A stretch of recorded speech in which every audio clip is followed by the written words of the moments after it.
Hello. അപ്പോൾ നമ്മുടെ ഓണം കഴിഞ്ഞിട്ടുണ്ട്, പക്ഷെ ഞങ്ങളുടെ ഓണം ഷോപ്പിംഗ് ഇതുവരെ കഴിഞ്ഞില്ല ഗൈസ്.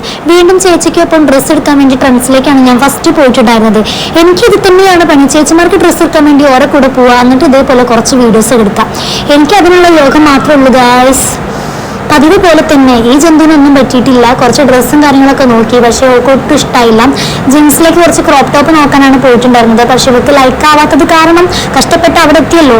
അപ്പം നമ്മൾ വിചാരിച്ചു അച്ഛനൊരു ടീഷർട്ട് വാങ്ങാന്ന്, കാരണം അച്ഛൻ ഷർട്ടാണ് യൂസ് ചെയ്യുക. പിന്നെ അച്ഛനൊന്ന് ചെറുപ്പക്കാരനാക്കാൻ വേണ്ടി നമ്മൾ ടീഷർട്ട് സെലക്ട് ചെയ്തു. അവിടുന്ന് ഞങ്ങളൊരു ടീഷർട്ട് വാങ്ങുകയും ചെയ്തു. അതിനുശേഷം നമ്മൾ പോയത് നേരെ സ്റ്റുഡിയോക്കാണ്, നമ്മുടെ സ്വന്തം സ്റ്റുഡിയോ വിട്ടൊരു കളിയില്ല. ഞാൻ എല്ലാ വീഡിയോസിലും പറയാനുള്ളതല്ലേ. അങ്ങനെ സ്റ്റുഡിയോ പോയി 2 ടോപ്പ് നമ്മൾ സെലക്ട് ചെയ്തിട്ടുണ്ട്. നമ്മളല്ല, ചേച്ചി അവൾ കയ്യിലിരിക്കുന്ന കണ്ടില്ലേ, ആ 2 നമ്മൾ വാങ്ങിയിട്ടുണ്ടായിരുന്നത്.